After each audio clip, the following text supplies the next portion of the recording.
All right, ladies and gentlemen, our final panel, which is the fourth panel today, the fourth panel discussion is about medical wellness and health tourism.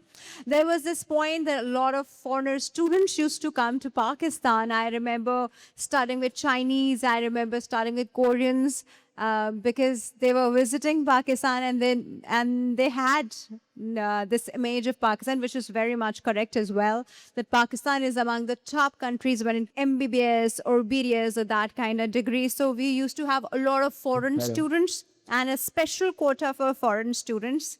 Sadly, we don't see that nowadays. But we have a lot of potential for the medical purpose. We have a lot of potential when it comes to the aesthetic surgeries, the cosmetic surgeries, and even I think in the field of cardiology, we are among one of the leading countries in the world. All right, ladies and gentlemen, when it comes to medical, since I myself is pretty much related to it, I know what's important for a patient is all about the expertise of the doctor and the post-care and the prognosis, of course. So I think Pakistan is among the leading countries when it comes to all that. But why aren't we exploring that option and why aren't we marketing that option to the world? This is what we're going to talk about today. So the moderator of this session is Zulfisha Hassan. She's a managing partner of Intech Solutions, and she's a life coach, an international speaker, and a DEI trainer. Everybody, please welcome her on stage. All right, with that, we'll be inviting our panel now. The first person I would like to invite is a head of Department Medical Tourism, Med Ask, Dr. Mubashir Iftikhar. So please join us. All right, the next person I would like to invite is a Chief Executive Officer and a Medical Director, IRM Hospital, Dr. Syed Salman Naim Gilani. So please join us on stage. The third person is the founding chairman, Pakistan Health Travel Council, and a CEO, Prime Minister, National Health Program, MOH, Government of Punjab. And I would like to invite Muhammad Arshad Saab on stage. Oh, Government of Pakistan. Okay, the next person I would like to invite on stage is the CEO of Nova Care Hospital, Mr. Hans Kids Zireski. I hope I pronounced it right. Did I? Okay, thank you. And finally, I would request to the Managing Director of FNS Global, Mr. Shehzad Faisal, to please join us on stage. All right, ladies and gentlemen, over to Ms. Zulfisha Hassan. I welcome you all. First, I'd like to welcome all the audiences who have been kind and patient enough to be here. And I would like to welcome all my guests, my panelists. Thank you for taking your time out to be here with us. I know most of you have traveled. And, Pakistan has always been labeled for its adventure tourism and then recently religious tourism. And even I could not have thought about such a missed opportunity of medical tourism. There is, because there are countries which people used to go only to see the beaches. I mean, even places like Thailand, now they have a reputation. Why has Pakistan never capitalized on this particular opportunity? So a general question will go around like that. Is Pakistan ready for medical tourism? I'll start with you. Just 1-2 word answers so that we can continue. Yeah, Assalamu alaikum wa rahmatullahi wa barakatuh. And very good evening. Thank you so much for this kind invitation to be part of this esteemed panel group and discuss on medical tourism. Just few words about myself. Basically, I have a hardcore career in medical tourism, which was started in Malaysia. And I was specially brought to Pakistan for promoting medical tourism, trying my best to do so. Question, madam, I think this is how a lot of countries have improved their local or domestic healthcare by involving their hospitals, promoting them to get accreditation and so. So I would suggest certainly from ready perspective, we will do through certain studies and all those we are, and we have to. Another question, that how did you market medical tourism in Malaysia? Marketing is one of the very important aspects, say, even in medical tourism. How we did it, basically, I was part of the Prime Minister's team to develop Malaysia Health Travel Council, MHTC, which was way back in 2009 and 10. 2010 December, it started developing. By then, it had a budget of 20 million ringgit Malaysia, which is about 5 million US dollars. So 5 million US dollars, and most of like 70% of that particular budget was for doing marketing. So you can imagine how important it is. The what type of marketing? So all those, like you have visit overseas to like participate in related conferences and exhibitions. You put yourself on those days WW World Internet. So you are visible online, you are present at the social media, influencers market, many of these channels. Thank you. Thank you so much. Yes, so is Pakistan ready, Dr. Salman? Assalamu alaikum. Wa alaikum salam. Thank you very much for inviting me, and to the audience for coming here and giving us this opportunity to talk about medical tourism. As you very rightly put, it is probably, for me, being biased, the most important part of or the form of tourism for Pakistan today. To answer your question, I'll give you a bit of my background of why am I here. Why did these guys, brilliant guys at PTM, thought that I could bring some value to this? My name is Dr. Salman Gilani, and I'm dual board certified. I'm board certified in internal medicine, and I'm board certified in regenerative medicine. And the topic today is generally for wellness and wellness tourism as well. So when I moved back to Pakistan, one of my goals was to bring medical tourism to Pakistan. Nice. And over the years, coming directly to your question, that Pakistan is absolutely ready for medical tourism. The only issue is that we're working in silos. Myself, in a hospital setting, I'm only doing my medical work, and then these people, I was talking to Mr. Shahzad here, he has his tourism business, So we need to, and I believe that this forum is an amazing, and hats off to the organizers for organizing such an event here, especially in the tourism world, and dedicating one for medical tourism. I think this is the need of the hour for all of us to join hands, and I believe we can work wonders for medical tourism in Pakistan. Thank you. Thank you so much. Ji Arshad, Pakistan ready hai medical tourism ke liye? Are everything, is the infrastructure in place? Kya kare? Yes, Pakistan is ready. Let me tell you one secret. Never ask yourself, whatever you wish to do, are you ready? When you intend, you are ready. The rest of the readiness is always in the due course when you start the journey. Pakistan is pretty much ready. All ingredients are available. And this Pakistan Health Travel Council was also came into exist last year end for the same reason. Instead of working in silos, the government should take the lead with the public-private partnership approach, which can provide an enabling environment in terms of all the medical visa category, the credentials of the member hospitals going to treat, a monitoring mechanism, both digital and on-field, to ensure the customer quality.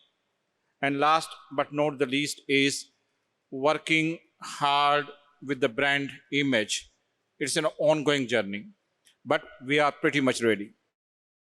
Hans, maybe you can give an unbiased opinion to us, that is Pakistan actually ready for medical tourism? I'd really like to hear your views on it. I think a few institutions might be ready. Okay. Still, it would take some fixing of issues to meet international standards.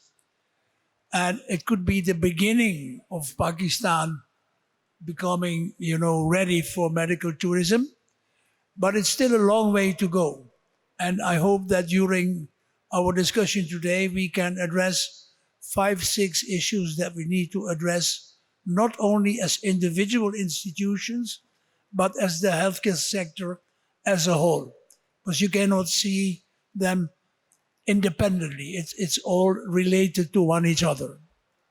Can I continue with another question? Because it's relating to this previous question to you, Hans. So, what do you think? How important are accreditation, quality assurance, and global standards in attracting medical tourists?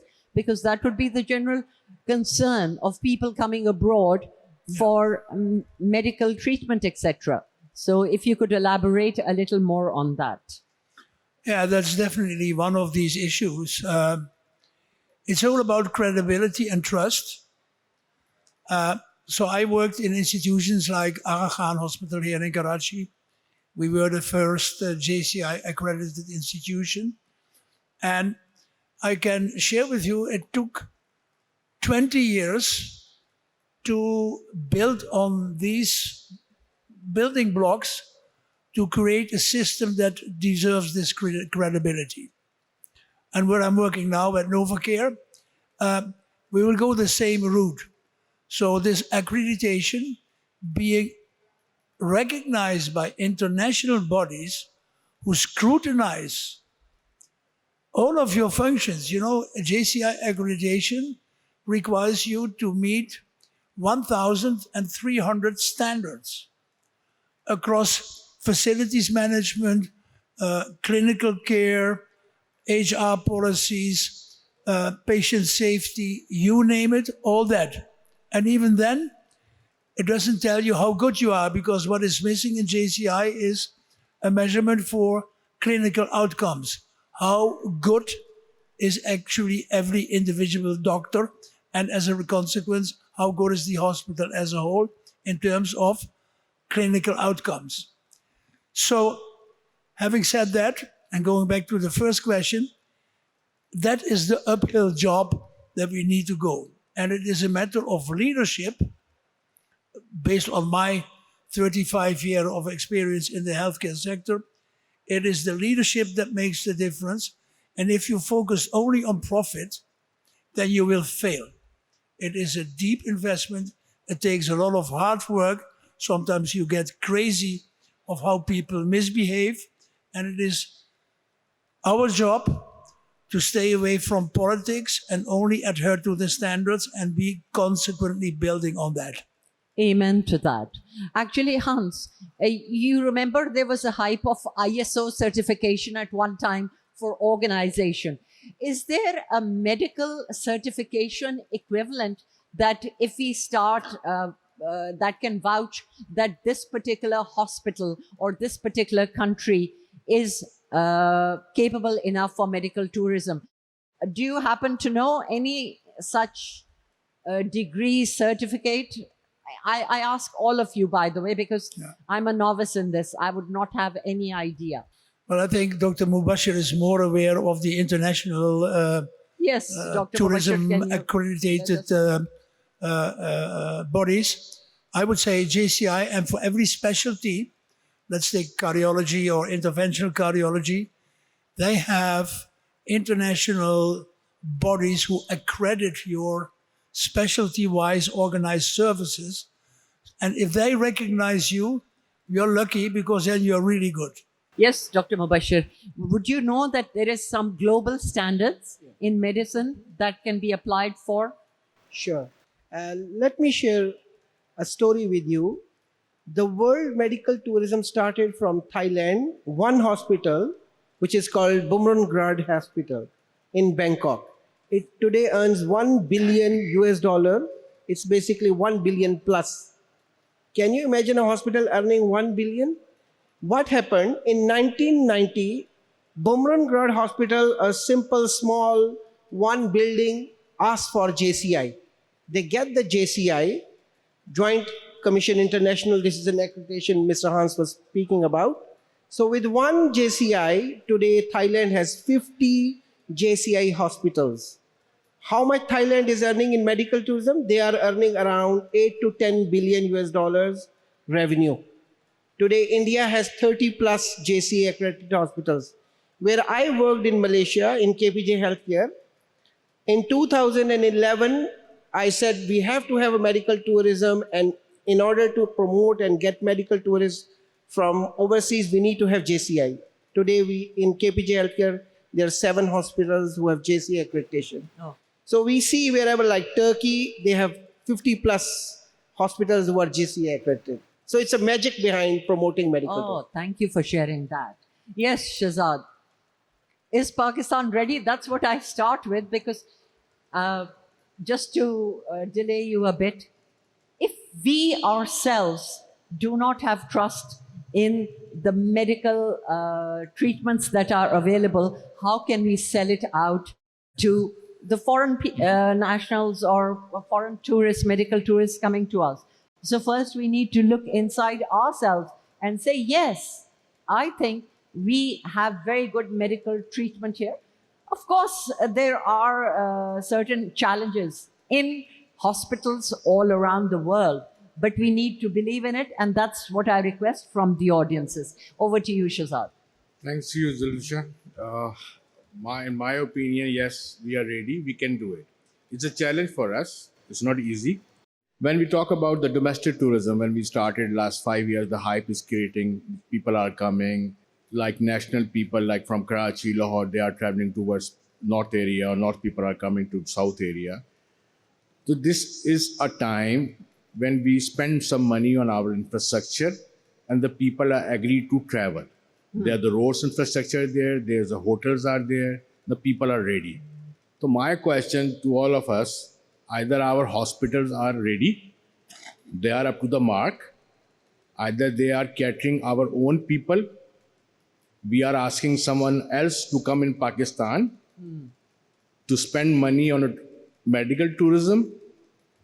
Either we are okay to give them facility, there's a long queues, there's a long hassles for everyone. Even if I'm going to Aga Khan, I have to stay. If I'm going to Islamabad and Shifa, I have a long queue. Yeah. So either we are ready to do it. Yes, if we are ready, we should do it. Still, if we are not ready, so this is a forum that we have to talk about it. That we have to create a department in every hospital for a medical tourism. A specific department who's only handling the medical tourism, specific beds, the facilities are all over there, either is a oncology, either is a heart disease, whatever the things. So what we have to do, we can't say this is all the government sector responsibility. The government can't do it. It is a private sector responsibility. It's a inbound medical tourism. We have to talk with different good hospitals all over the Pakistan, and then they have to come and agree on one page. We have to make one board or one, whatever the things. And then we have to initiate this process. And then, yes, after that, then there comes how we can market this product globally. What are the things for the implementation? This is my... Thank you. And Dr. Salman, I wanted to ask you one question. That when I go to any hospital, and I've been to several in Islamabad, whether private ones or they're always crowded. Does Pakistan have enough hospitals to cater? I'm not talking about quality yet. I'm talking about having enough hospitals for medical tourism in Pakistan. What do you think? That is a very good question. And the one word answer is no. We don't have enough hospitals in Pakistan. And this is something that we really need to invest in, not just for medical tourism, for our own population as well. When you talk about medical tourism, and I heard all of the speakers, we immediately start thinking about international medical tourism. Sorry, say that again. International medical tourism. The people from all over the world Yes. will come to Pakistan. But that's not just medical tourism. People from KP actually come to JPMC and get this cyber knife treatment here in Karachi. That's medical tourism.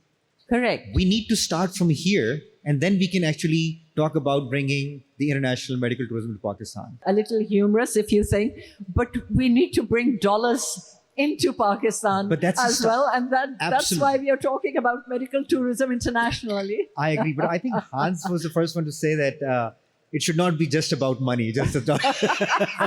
Come It has to be about quality first, and then the dollars will flow in. Trust me, I've seen it happening with my own own hospital as well. But no. coming back to your question, we need more hospitals, hands down.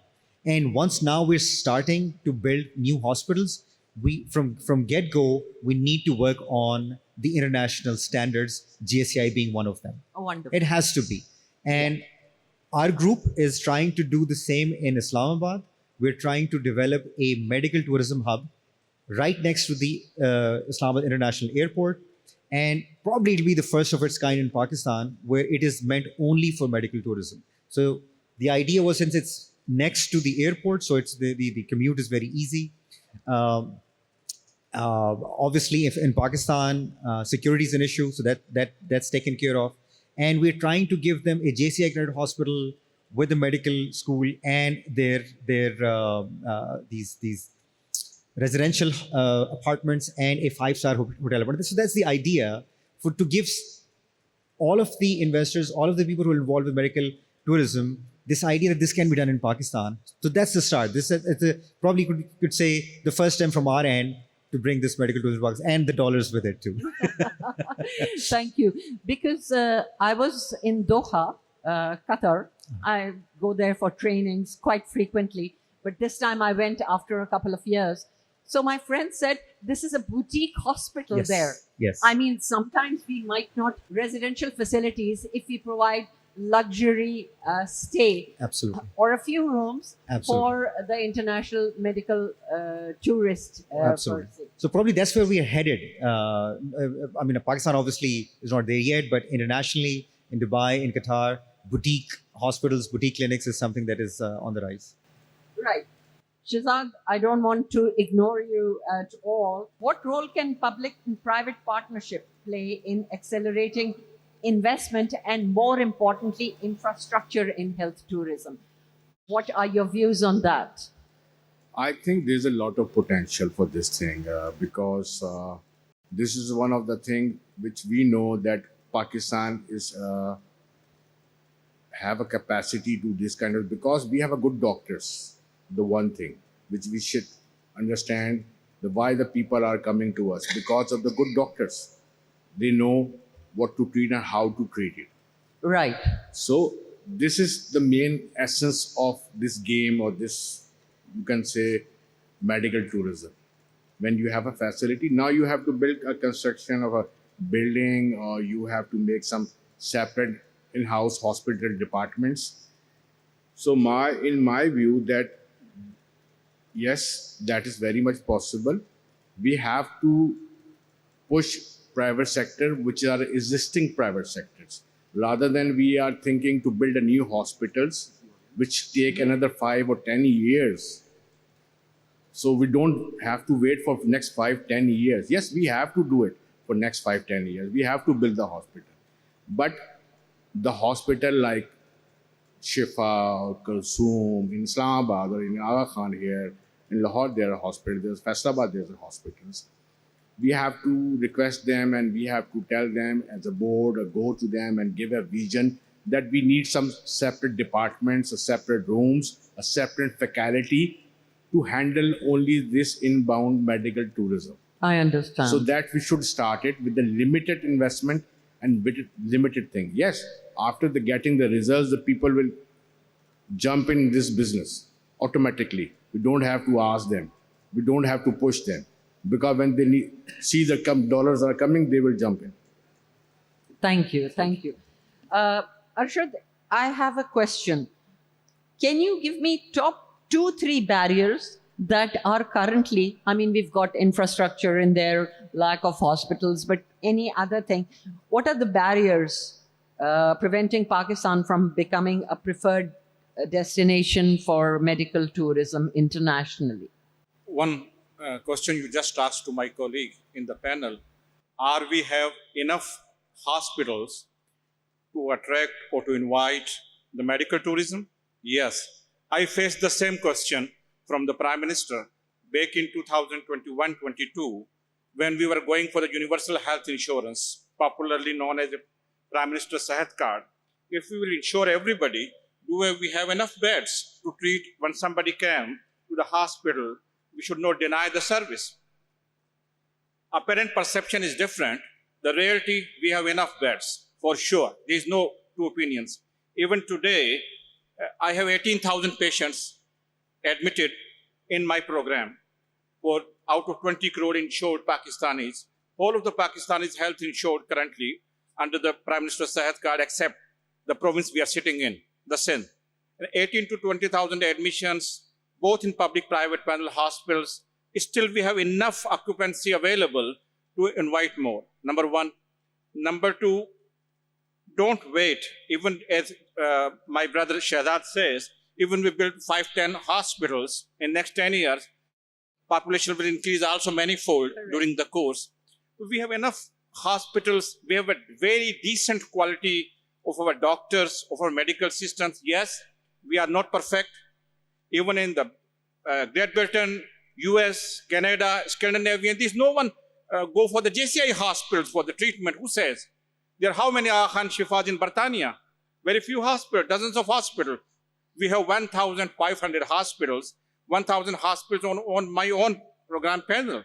They have a very decent quality, which can be available to our touring healthcare customers. Currently, we have 6,000 to 8,000 patients coming every year in Pakistan.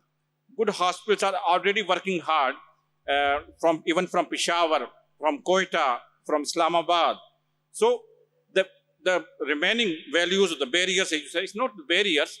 I always call them things to do for the government and for the private sector are a perception. And perception can only be changed with the experience. When more and more people will come, they get treated, they will go back, give you a good word. That is the best marketing, I must say. There are thousands of patients available in the GCC. Every day, health insurance companies are contacting us that for the overseas Pakistanis in the Middle East, for a normal bypass, which is costing here 10 to 12 lakh rupees in Pakistan, and in our program, maybe 500,000 or so, is costing there maybe 20 lakh or 30 lakh rupees. So they wish to send the overseas Pakistanis for treatment in Pakistan's hospitals with a half a cost, with the return ticket and with a stipend. So it will be a family reunion of the patient working in GCC or Ireland or UK. In UK, in the popular NHS, you have 2.5 year long waiting line. Even US, for a normal CT scan, you need to wait 8 months. Correct. What the hell you are talking about? We are one of the best systems available with all our limitations, with all our things to improve. For surely, everybody sitting here can go and just get a treatment in next hour, not the next day. So we have a good doctors, we have a good hospitals. We need not to be self-critic. We have a regulatory bodies, yes, need to be improved, but we should do it in a strategic, cohesive way. That we need to introduce a medical visa category, which we don't have. We are talking to the Ministry of Interior, and very soon, in few months, we will be having a medical visa category. Second, we are developing a universal medical tourism portal where our patients can book a medical treatment from anywhere. They can see the reviews like any food outlet or any hospitals. Is it a good hospital? Because user views are the best views.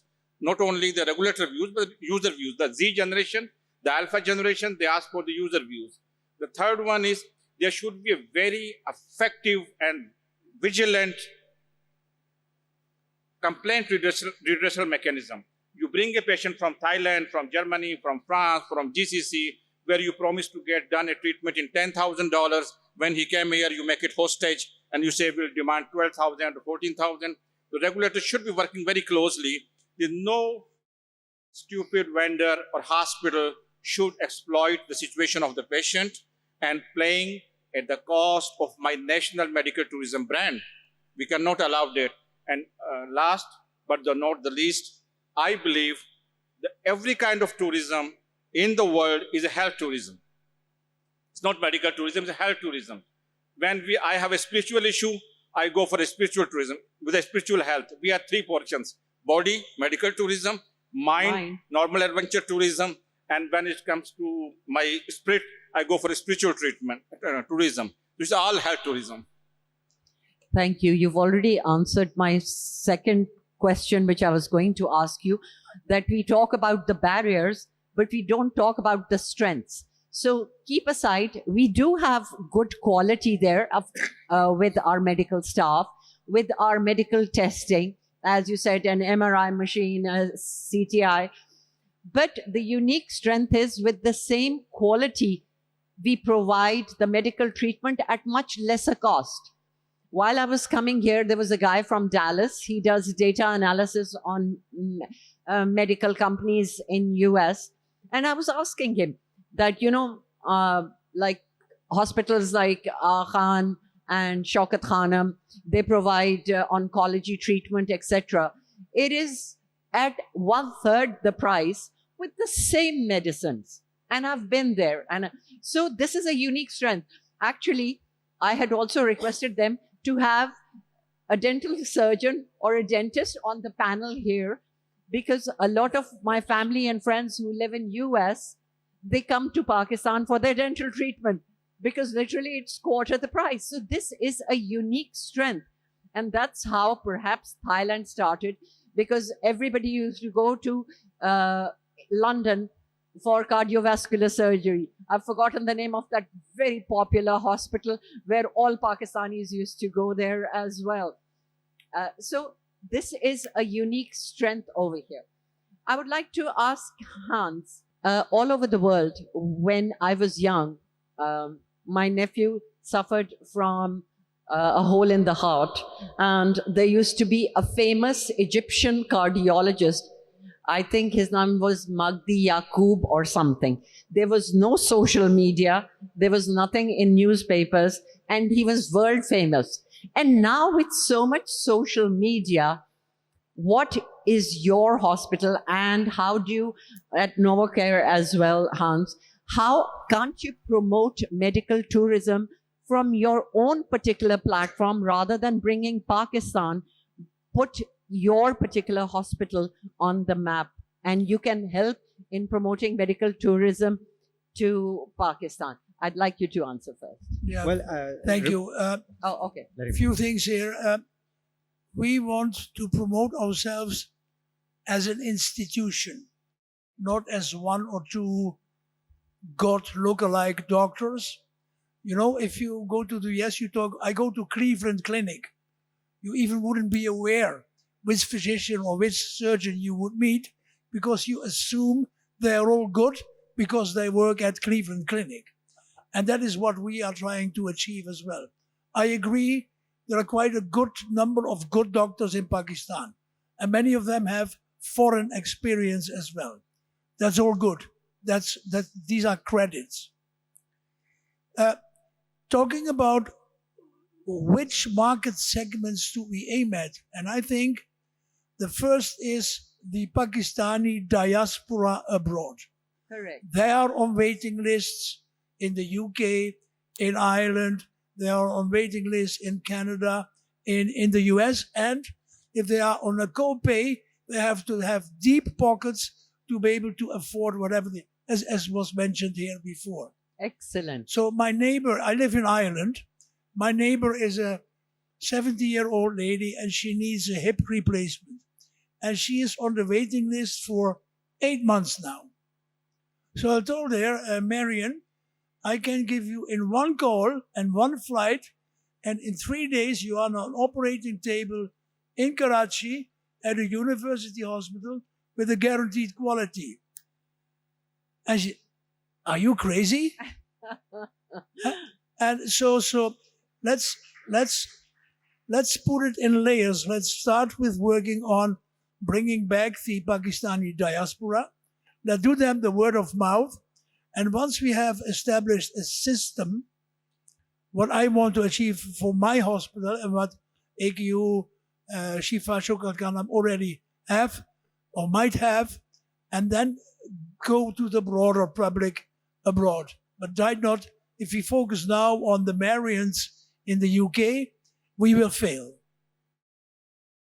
Thank you. Yes, Dr. Salman. Yeah, I agree with Hans 100%. So coming back to question, we do market to the Pakistani diaspora abroad. You'll be surprised that more than 60% of my practice at IRM hospital is the Pakistani diaspora living abroad for various treatments. So we are doing our part to bring in medical tourism to Pakistan, but just remember that it's not just the quality of the hospital, it's the quality of the whole experience that they have. And we forget about their visa issues, their travel issues, their issues at the airport. They're traveling from the airport to where they'll be staying. So we are actually struggling with that part. They are very, very satisfied. You go to our Facebook, you go to our website, you'll see glowing remarks about the doctors, the treatment, their medical experience of it. And when it comes to the other experience, that's probably where we're lacking, and that's where the coordination is needed. I'm not saying those services are not there. They just have to be coordinated. And once we do, I think we can, and just from the Pakistani diaspora, I agree with Hans 100%.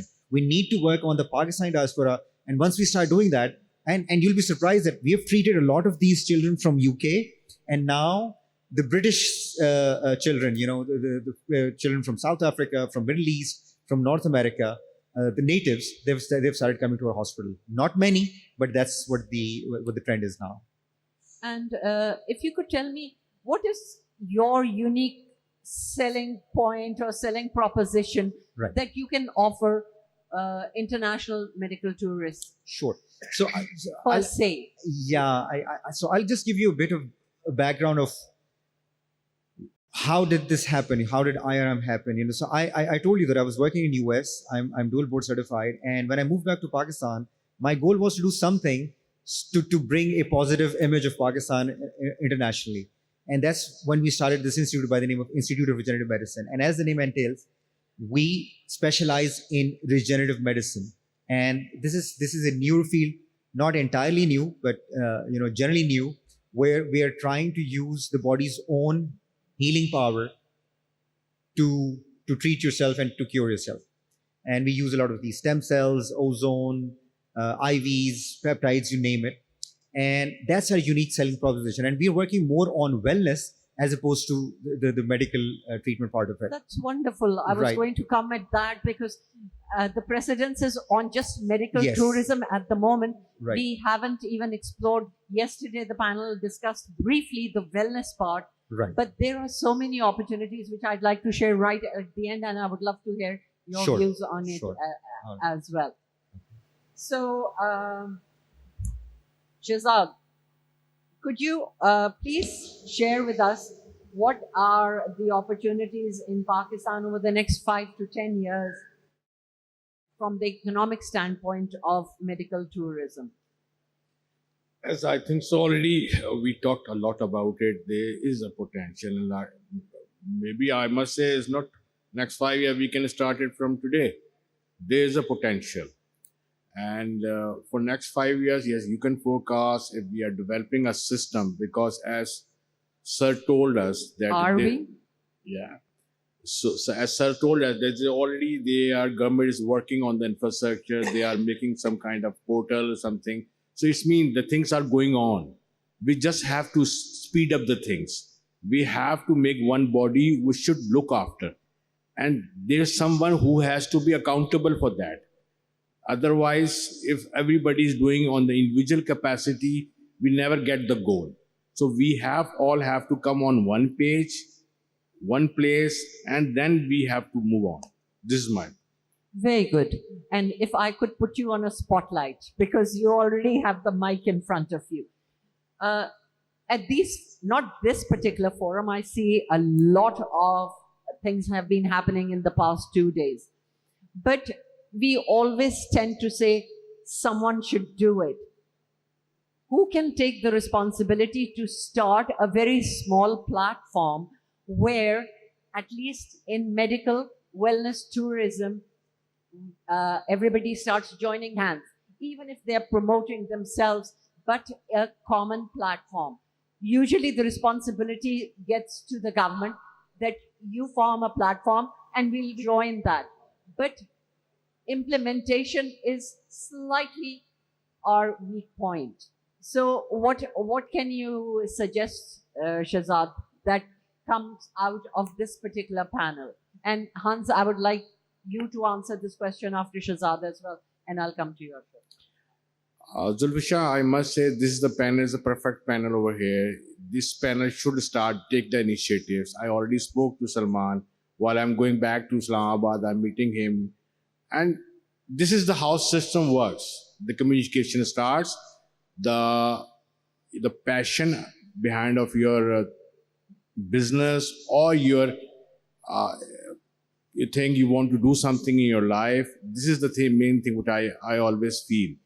So this is my point that we should request to the government. We have to meet them again and again, but give them some suggestions, take some suggestions, taking some international bodies with us. We have to look after their module, like what is Malaysia is going on, what is Thailand is going on, how they make their systems. We have to just copy paste. We don't have to invent something, a different thing. This is my point. Before you answer, Hans, I'll already formed the group. I'll be reminding all of you all over again, and then I'll exit the group and you take it forward and keep your discussions going. Definitely. My request to you all. Definitely. Yes, Hans. Yeah, I'm now visiting multiple gatherings about medical tourism. We met, I think, a year ago, and this comes back time and again. We need a platform. We need a platform. We need a platform. Now let's look at the reality, and I agree we should have a platform, and I think we should even as private sector take the initiative. But, and this is my observation as a foreigner, it takes courage to sit together with your domestic competitors to work on something which is of a higher, level of achievement.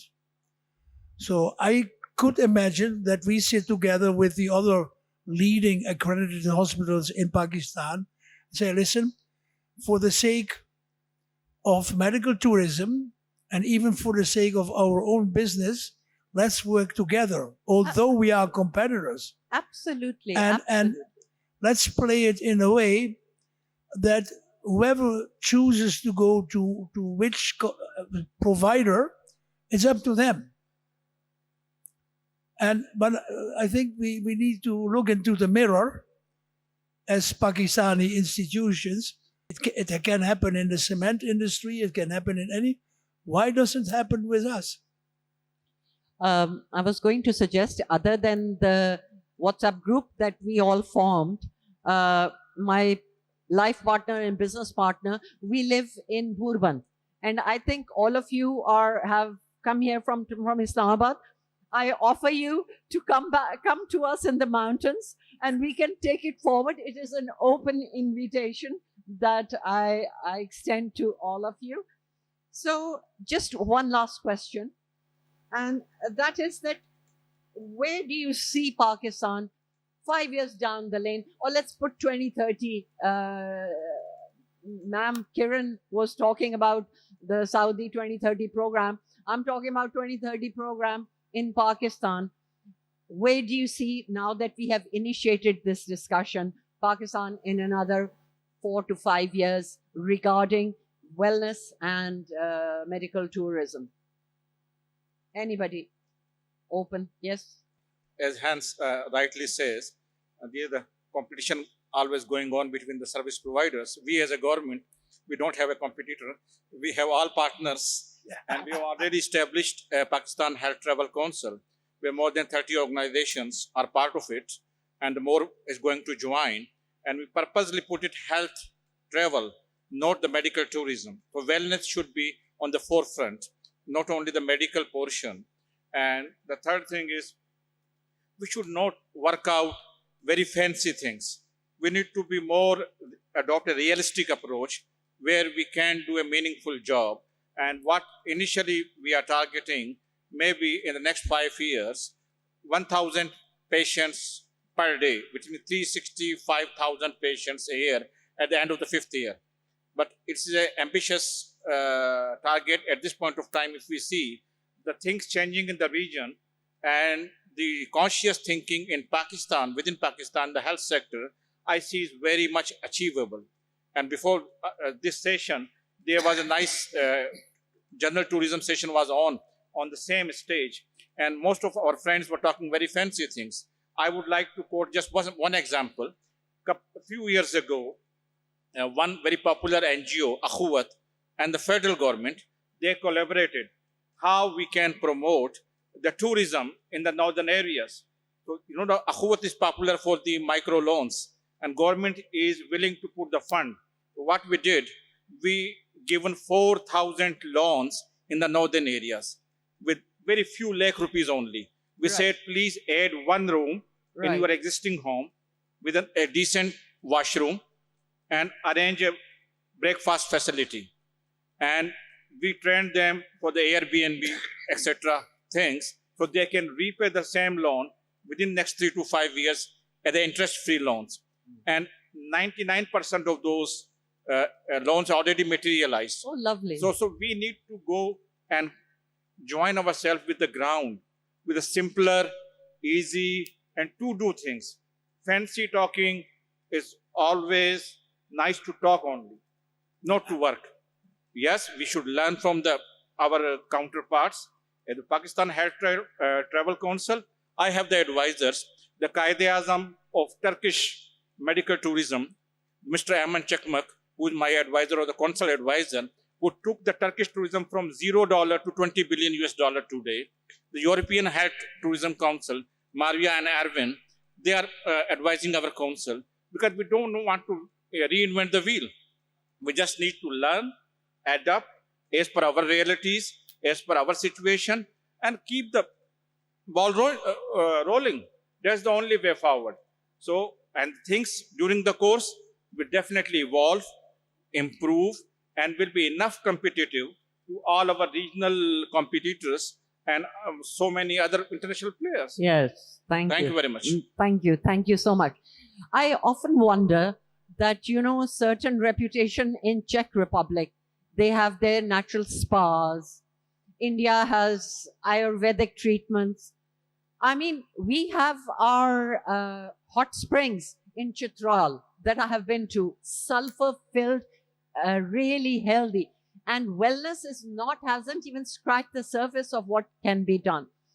So, especially you, if you could tell me that are there any things in the plans for wellness, smaller clinics to further places like in Chitral, it's called Garam Chashma, where there could be a small clinic with medical doctors there who keep a check, but it's still along the lines of organic treatments. By the way, no disrespect to doctors, but Germany is famous for homeopathy.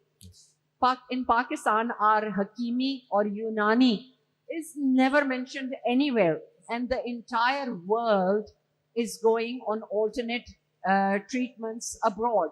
It's all herbal, etc. So, in your medical tourism, how can we promote that?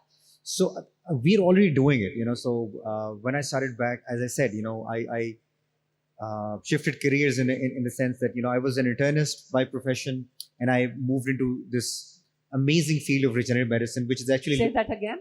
Regenerative medicine. Oh, regenerative. Regenerative medicine essentially is with Ayurveda is a part of it, acupuncture is a part of it. Then you talked about a lot of herbal treatments, homeopathy is a part of it. Some spiritual treatments are a part of regenerative medicine. Anything we are utilizing to help the body heal itself is regenerative medicine. Nice. So by definition, we are a wellness center. And this is what we are promoting. You know, so just to give you an idea, a patient would come to me with knee osteoarthritis, the pain in the knee. I would tell them to go and work on their diet, exercise some, and these people are like, you know, fix our knee. Why are you talking about these other treatments? I said, if you don't fix your diet and your sleep and your exercise, you're not going to get better with my treatment for knee. So this is what we're doing at a very small level. Probably we can take it to the next level as well. Actually, we call the corporates to the mountains for our leadership and wellness retreats. So we make them go through yoga as well as meditation, and then we talk about their professional life. So mind, body, spirit, as you're Absolutely. saying. Dr. Mubashir, how long will it take for AI medical treatment to reach Pakistan? Because once we have the AI in place, geography does not matter. It's Because- already there. Sorry? It's already there. It's Even, happening. okay. So, to what level? I did not know, because I'm interested in that. I need to get some knee replacement and everything as well. But do you think that there will be the level of AI medical treatment in Pakistan that can put Pakistan as a medical tourist destination on the map? Sure. Let me share with you. I was at the Astor building, which is the IBM's headquarters for Watson, in 2016 at the launch of the Watson for like IBM's new service. After 25 years, they launched another vertical called IBM Watson, which was based AI. So in that, they launched a healthcare spectrum, which was to treat, it was called IBM Watson for oncology. In 2017, I launched 5 hospitals in Malaysia with IBM Watson for oncology. It's an AI-based engine. Oncology is pretty complex. So like average case, which is like, say about a complex class 3 cancer, takes about 1 week of up-to-date reading by a specialist doctor to think of exact diagnosis, probable treatment, harmless, and all those stuff. So IBM Watson by then, which was 2018, could just with like 30 worded history, this patient has this. After that, Watson can itself read all the scans, all the labs. It had the mind of understanding what are the probable treatment options which are available in UK, in European Society for Oncology, or American hospitals, which are the go-to hospitals for oncology by then. So you imagine today, all of that is just in your phone. It is up to like the safety and standardization and whether these treatments are basically approved by the local hospitals or accreditors or maybe our ministries. So if that is true, treatments are today available. AI can suggest a lot of new patterns. At least AI, I have seen it myself. If you put labs in one of the chats, say if it is Chat GPT or Gemini and all of those, it will guide a doctor excellently what next steps or possibilities are. And Our patients are looking at Chat GPT for normal little advices, medical, which is not correct. It is happening. You can upload your lab results, your radiology report, even an X-ray, and they come with a better report than any physician you met. Absolutely. So we should be aware that this is a thing that we should incorporate in our business, and we should educate our population. You can use it, but before you... But with caution. With caution. Yes. But I was talking more about AI surgeries, etc., as well, complicated sometimes. Now AI is being trusted than some of the best surgeons in the world. Again, no disrespect to anything. So from that, I was just going to ask that in how many years, if we get that kind of knowledge of people who can run it, then it does not matter whether it's in Pakistan or it's somewhere in Africa. Medical tourism will have a standardization, sometimes more than what JCI, Dr. Mubashir was talking about as well. Correct. So with this, I would like to thank my wonderful, wonderful guests. Let's give them a big hand of applause. And I thank all of my audiences for being such lovely audiences. Let's give them a big hand as well.